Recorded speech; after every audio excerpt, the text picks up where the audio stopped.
J'ai la quarantaine, je vis sur Paris et je suis actif dans le monde de la finance, de par une formation en gestion et finance d'une école de commerce renommée. J'ai côtoyé la société Perceval Finance pour plusieurs raisons, parce que j'avais un intérêt au trading et parce que je suivais les interviews quotidiennes de Jean-Luc Cussac sur BFM depuis quelques années déjà, hein. Je crois que ça a commencé vers les années 2007. Donc j'ai franchi le pas en étant élève de Jean-Luc Cussac et je suis resté au contact de Jean-Luc Cussac pendant un peu plus de 2 ans. Donc ce qui me motive à témoigner anonymement aujourd'hui, c'est que j'ai vu beaucoup trop de personnes chez Jean-Luc Cussac vouloir trader avec un très faible capital dans l'espoir d'en vivre. Et ce qui ne fut pas le cas. Quand j'arrive là-bas et que je vois de la formation, j'ai vu tous les profils, à peu près tous les profils qui puissent exister. Donc j'ai vu vraiment des gens qui étaient des chômeurs, hein, qui avaient même emprunté de l'argent pour trader. Donc là c'est terrible, c'est terrible.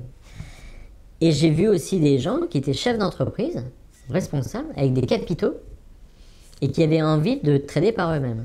Ça va vraiment du chômeur au chef d'entreprise, avec du 10 000 euros à 1 million d'euros. Hein. Donc il y a le grand écart. Tous les profils sont là. Dans le discours qui est tenu, c'est de dire, mais vous inquiétez pas, si vous faites ce que je vous dis, vous allez pouvoir petit à petit gagner. Alors durant les formations, ce qui est clairement expliqué, c'est que qui que vous soyez, vous pouvez trader. Vous pouvez trader, vous pouvez y arriver. Mais la condition sine qua non, c'est de respecter strictement la méthode Cussac. Et la méthode Cussac, c'est quoi? C'est le forum. Comme ça, vous êtes accompagné.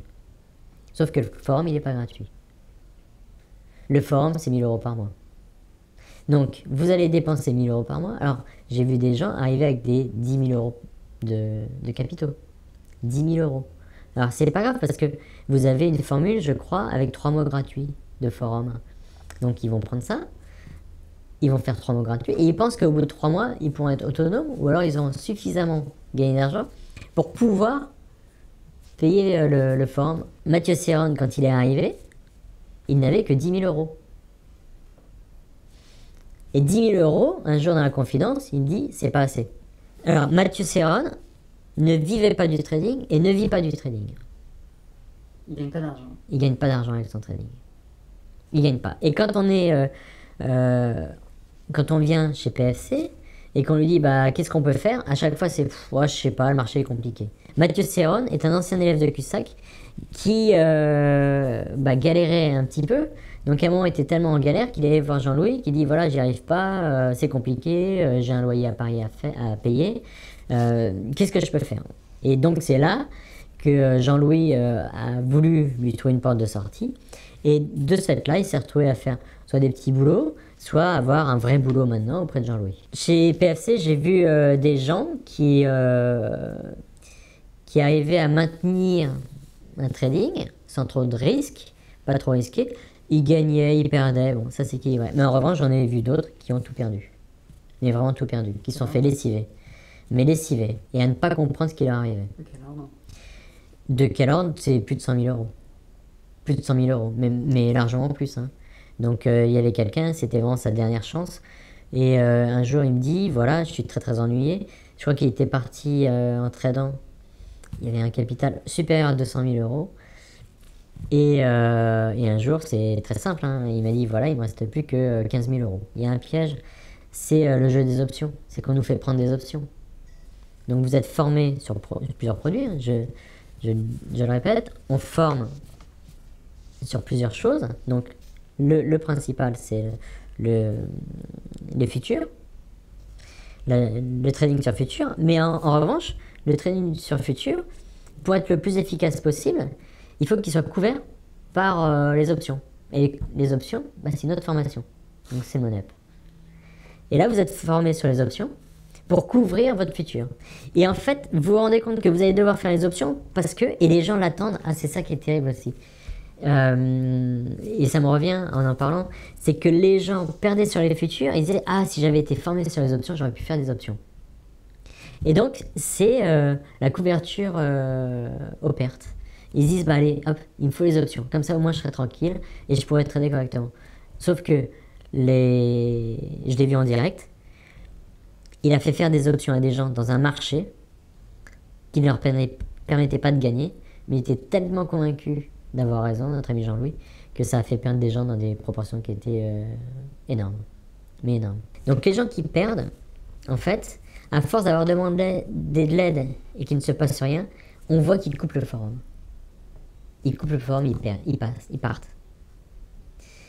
Et à ce moment-là, on a compris. On a compris, ils ont tellement perdu qu'il y a aussi ce sentiment de honte. Je me suis peut-être rendu compte au fur et à mesure, et maintenant j'en suis plus convaincu, c'est que ce n'est pas un fonctionnement normal. Ce n'est pas le fonctionnement normal d'une société commerciale, et qu'on n'est pas dans un groupe normal. On est dans un groupe qui suit un guide.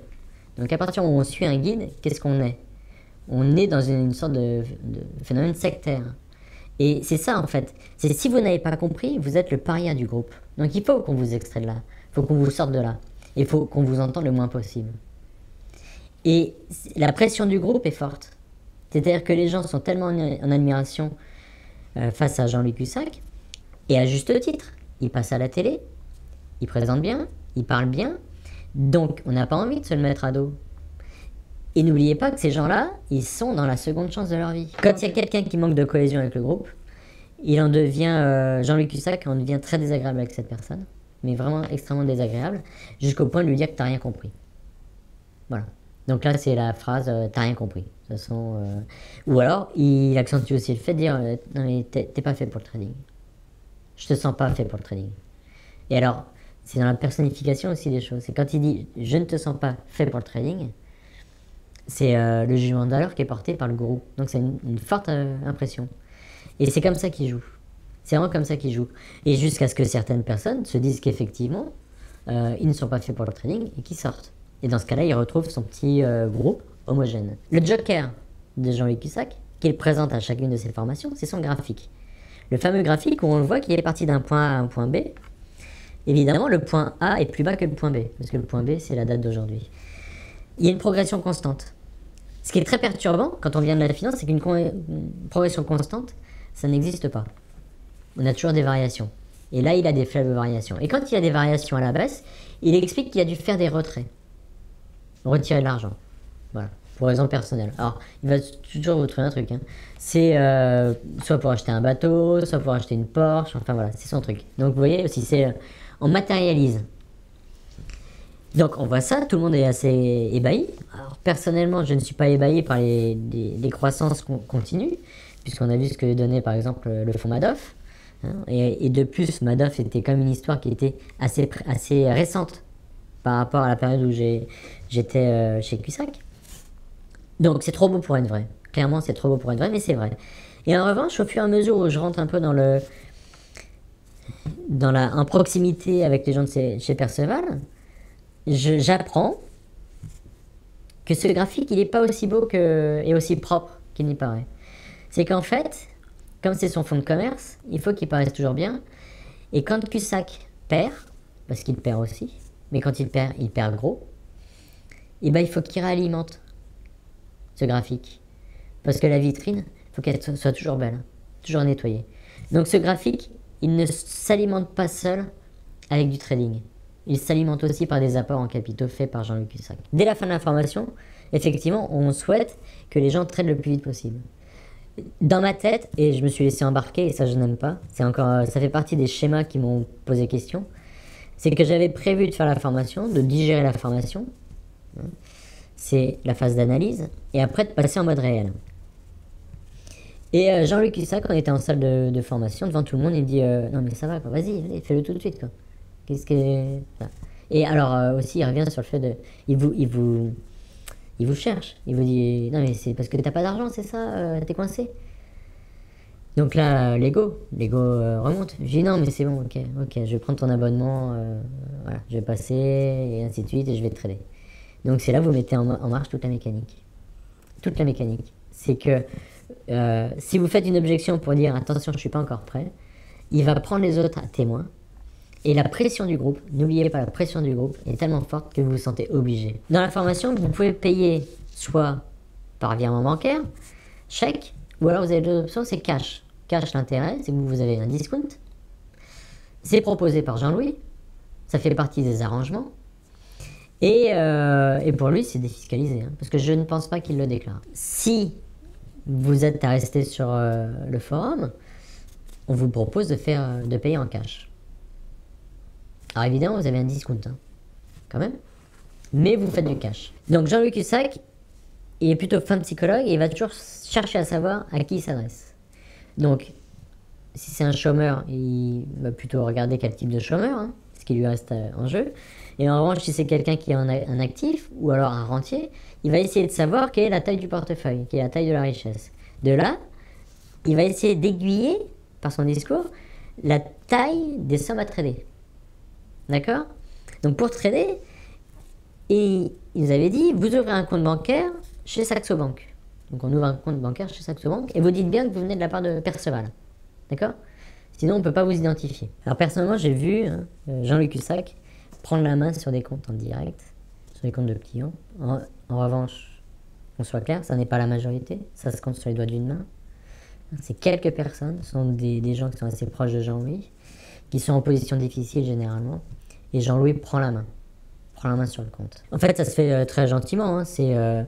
Il prend le login, mot de passe, il se connecte, il regarde, il prend des positions, et puis hop, discrètement. C'est pas en permanence, il le fait pas en permanence, mais il le fait. Le fait de faire ça, il n'a pas le droit.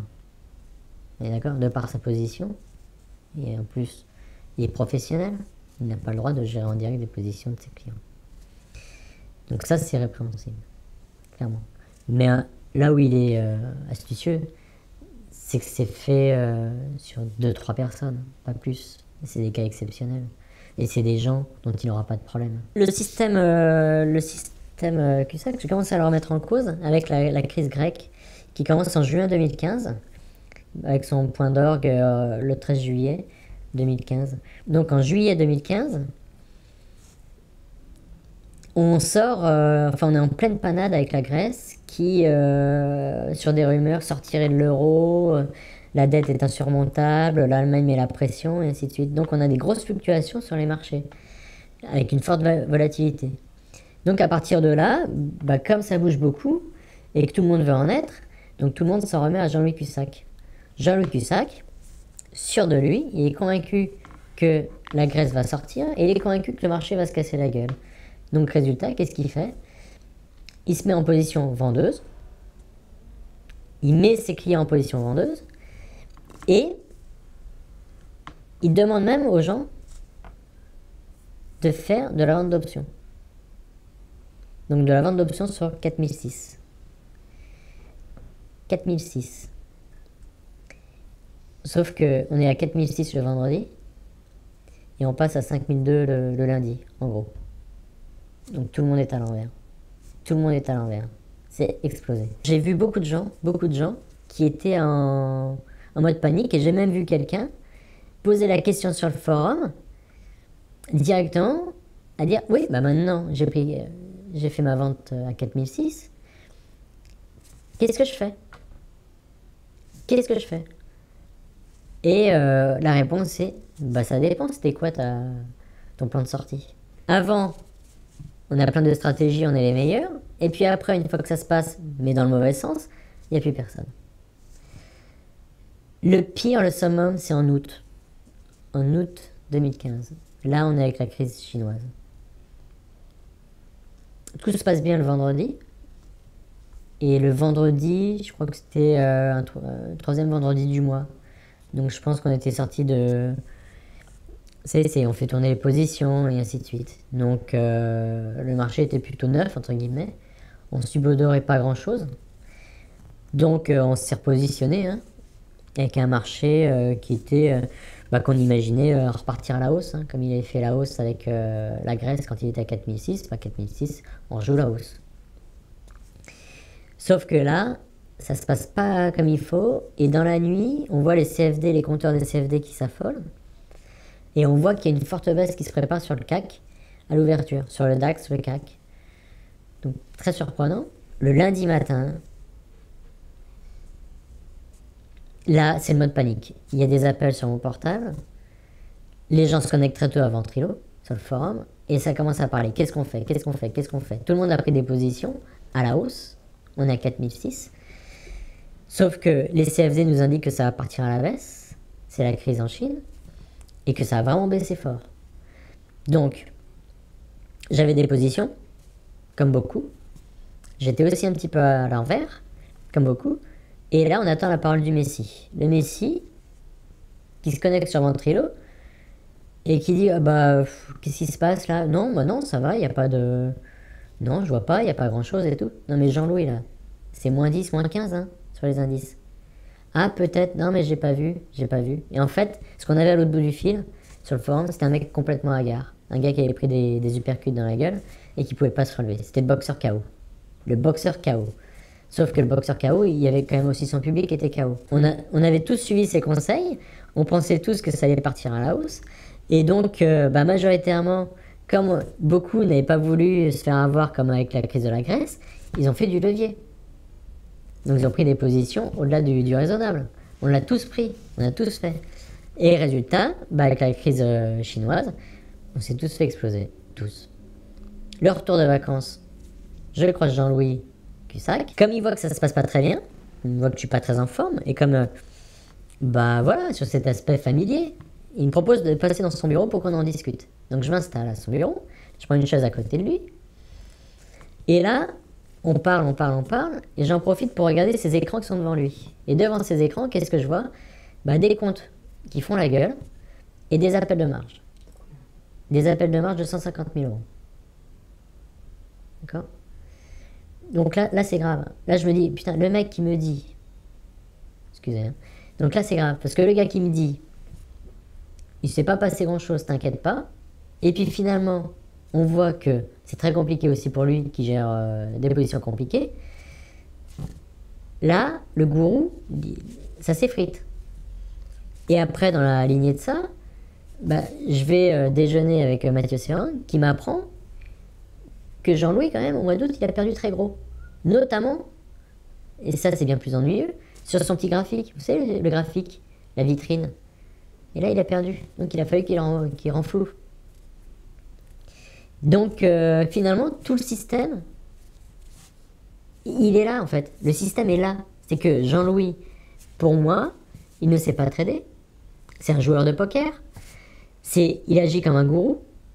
C'est-à-dire qu'il a besoin d'avoir toute sa cour autour de lui et sa cour en bonne forme, hein, dans un environnement psychologique favorable. Et que finalement, son système, il ne permet pas de vivre du trading. Sa façon de trader ne permet pas de vivre du trading. Parfois, comme un joueur, il se laisse embarquer. Et là, il est convaincu, parfois il a des intuitions, il est convaincu que c'est bon, il faut y aller, il faut tout mettre. Le problème, c'est que s'il le fait tout seul, c'est très bien pour lui. Mais quand il amène les autres dans cette démarche, c'est souvent la catastrophe. Les retournements de marché, il ne les sent pas, il ne les voit pas. Et j'avais eu la remarque de quelqu'un qui m'avait dit, un jour, qui avait tradé lors d'un salon avec Jean-Louis Cussac, et il m'avait dit, ce gars-là ne sait pas trader, c'est un joueur. Quand je discute avec Mathieu Serran, je découvre qu'en plus de cet appel de marge que je vois, parce que je lui fais part à Mathieu, je lui dis, mais il a un appel de marge. Il me dit, oui, mais c'est rien par rapport à tout ce qu'il a perdu. Donc ce qu'il aurait perdu, je dis bien, ce qu'il aurait perdu selon ce qui m'a été rapporté, c'est 750 000 euros. Hein? Donc 750 000 euros, ce qui fait un petit peu mal, parce que Jean-Louis disait qu'il tradait avec plus d'1 million d'euros. Ça veut dire que son portefeuille a largement fondu. Malgré les pertes, et malgré de temps en temps il y a des petits éclats de voix, hein, de gens qui perdent et qui ne comprennent pas, la communauté tient, parce qu'il y a toujours un noyau qui est là, qui est présent. Et en fait, c'est ce noyau qui est aussi la caution. C'est ce noyau qu'on voit aux apéritifs du vendredi. Donc, et c'est là aussi où, personnellement, je pense que j'ai dû faire partie de ce noyau, en étant là, en étant présent. Je pense que j'ai rassuré aussi des élèves par ma présence. Donc c'est pour ça que le système tient, c'est qu'il y a toujours, et il y a du renouvellement, c'est pas grave. C'est comme dans une boîte, il y a du turnover. Donc là, il y a des gens qui changent, mais c'est pas grave. Une personne comme moi, il y en aura 10 derrière la porte qui vont revenir et qui vont encore alimenter le système Cussac. Donc ceux qui perdent, c'est pas très grave, c'est pas très dérangeant finalement. À Home Gestion, c'est un fonds dont j'ai entendu parler quand j'étais chez Perceval. Donc c'est un élève de Jean-Luc Cussac qui cherchait des fonds pour monter son fonds. Et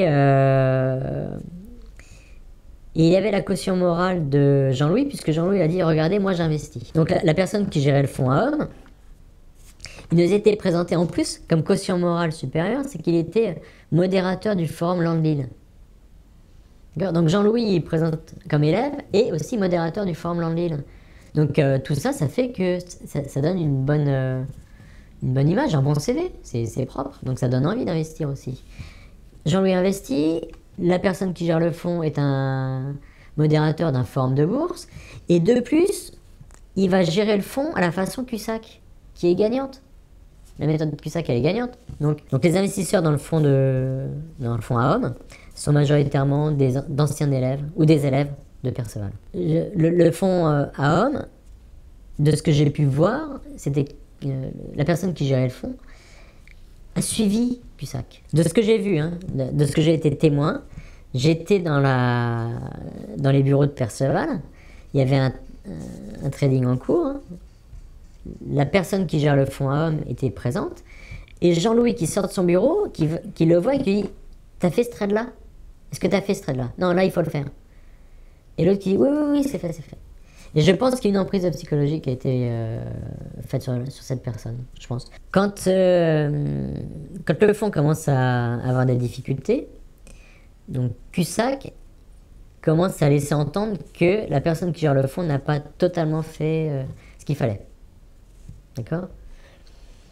Donc la méthode, elle a été la même, c'est que je pense qu'il a dû demander au gérant du fonds de faire du CFD pour se couvrir. Ce que j'avais découvert, en fait, ce qui m'était aussi, alors je l'ai découvert après coup, ça m'a un petit peu énervé, c'est que son manuel du MONEP est une copie conforme, totale, des fascicules, des notes qui sont établies, alors je crois que c'était par la BNP, et j'ai retrouvé toute la formation, tout était expliqué, mot pour mot, dans un fascicule BNP. Donc la formation MONEP est pompée d'un document qui existe ailleurs.